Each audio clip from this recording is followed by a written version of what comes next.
السلام عليكم ومرحبا بكم في قناة شيف أمير. اليوم إن شاء الله راح نشارك معكم آخر اقتراح لوصفات عيد الفطر المبارك. راح نقدم معكم هذه الوصفات التقليدية اللي كامل تحبوها، اللي هي الغريبية أو المونتيكا. راح نشاركها معكم بوصفة سهلة سريعة اقتصادية، كما تعرفوا يعني مكوناتها باينين وتجي دوفليت قبل الفم كما راكم تشوفوا. إذا بلا ما نطول عليكم نخليكم تكتشفوا معايا هذه المكونات وكيفية التحضير، ونتمنى لكم مشاهدة ممتعة. إذا أول حاجة راح نجيبو قصعة أو إناء اللي يكون شوية كبير، لأنه راح نستعملو اليد تاعنا باش نعجنو هاد العجينة تاع الغريبية. وراح نجيبو هنايا يعني راح نستعملو الكيلة نهار اليوم.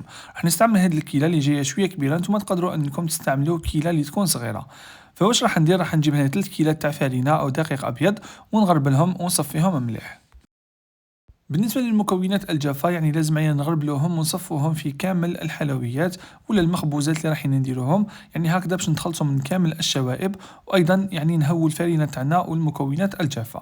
بعد ما كنا ضفنا 3 كيلو تاع فرينة، في هذه المرحلة راح نضيف كيلة الا اصبع، يعني كيلة ناقصة بصبع تاع سكر بودرة.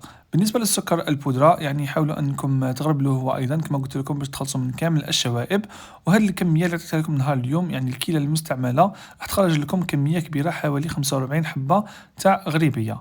راح نضيف عليهم أيضا رشة تاع ملح صغيرة راح تعدل لنا الذوق، وراح نضيف عليهم أيضا نصف ملعقة تاع خامية الحلويات. يعني نفضل أن نضيفها باش الغريبية تاعنا تجي خفيفة من الداخل وما تجيش ثقيلة بزاف. بعد ما كنت خلطت كامل هاد المكونات الجافة، في هذه المرحلة راح نضيفو الكمية تاع الإيدام.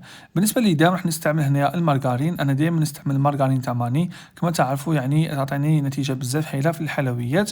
وننصحكم أنكم تستعملوها أيضا في الغريبية، يعني تخلطوا نص مارغرين ونص زيت راح تعطيكم نتيجة بزاف هايلة، والبنة تاعها تجي من أروع ما يكون.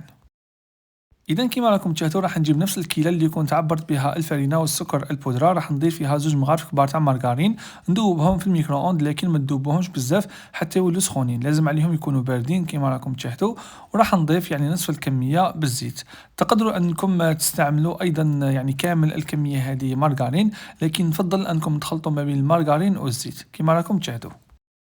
إذا درك نروحو مباشرة نجيبو هذاك الكيلة تاع الإيدام اللي كنا درنا فيها المارغرين والزيت، راح نضيفو النصف تاعها فقط لهذيك الفرينة والسكر البودرة، ونحاولو كيفاش نصابليو يعني هذه الفرينة تاعنا مليح.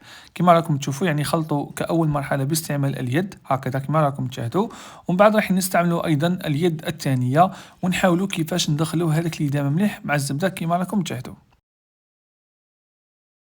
إذا كما شفتوا مكونات بسيطة جدا اقتصادية، تقدروا كامل أنكم تحضروا هذه الغريبية. ما عليكم غير تتبعوا طريقة التحضير، لأنه يعني السر تاع نجاح الغريبية باش تجيكم بنينة ومرملة يكمن في طريقة التحضير. إذا واش عليكم ديروا أنكم فقط يعني تبقاو عفوا ترملوا في هذيك الفرينة مع المارغرين والزيت بهذه الطريقة حتى يدخلوا كامل في هذيك الفرينة.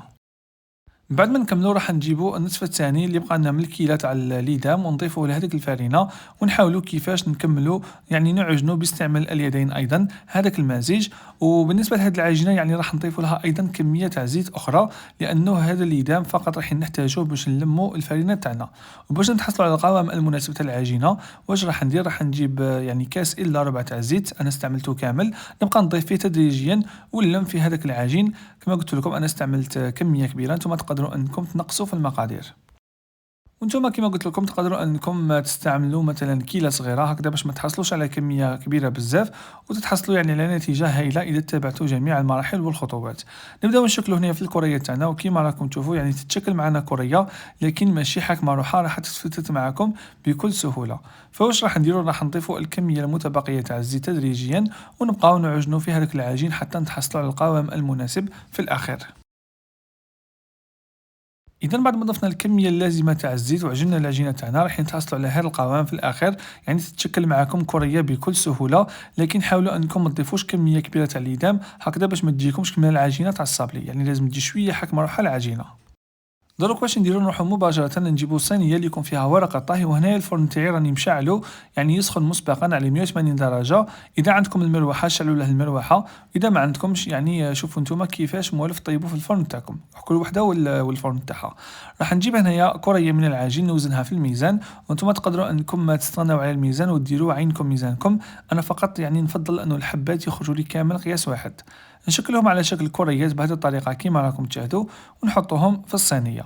تقدروا أيضا أنكم تشكلوهم على الطريقة التقليدية، يعني يجوا هكذا شوية طالعين من الفوق، ديروا لهم كشغل هكذا حدبة من الفوق، يجوكم على الطريقة التقليدية. نكمل نشكل كامل الحبات بنفس الطريقة، ومن بعد راح ندخلهم مباشرة للفرن يطيبوا. بالنسبة للقرفة يعني نفضل أني ما نديرهاش في هذه المرحلة لأنه راح تتحرق معكم، فقط يعني راح نديرها في الآخر بعد ما تطيب الغريبية تاعنا. إذا بالنسبة للغريبيات تدير لكم وقت تاع طهي ما بين 20 حتى ل 25 دقيقة، كما قلت لكم كل وحدة والفرن تاعها كيفاش يطيب، وراح تلاحظوا أنه هذيك الغريبية بدات تتشقق معكم، وهذا يعني دليل على نجاح الوصفة اللي حضرتها معكم نهار اليوم. إذا الغريبية تاعنا راهي طابت، وباش تعرفوا أنه طابت راح تتحمر معكم من تحت وتتشقق من فوق، وراح تتحصلوا على هذه النتيجة كما راكم تشاهدوا أمامكم. راح نخليها تبرد تماما، ومن بعد راح نرفد حبة نوريكم كيفاش جات، يعني تشوفوا باللي الوصفة صح ناجحة. ومن بعد راح نجيب كمية تاع قرفة ونحاول ندير فوق كل حبة تاع غريبية شوية تاع قرفة. انتم تقدروا أنكم تعوضوها بالكاكاو إذا ما تحبوش الذوق تاع القرفة في الغريبية، لكن هي في الأصل تجي بالقرفة. تقدروا أيضا أنكم ديروا القرفة مع البدية، يعني قبل ما تدخلوها الطيب، لكن راح تتحرق معكم والشكل تاعها ما يجيش كامل شباب.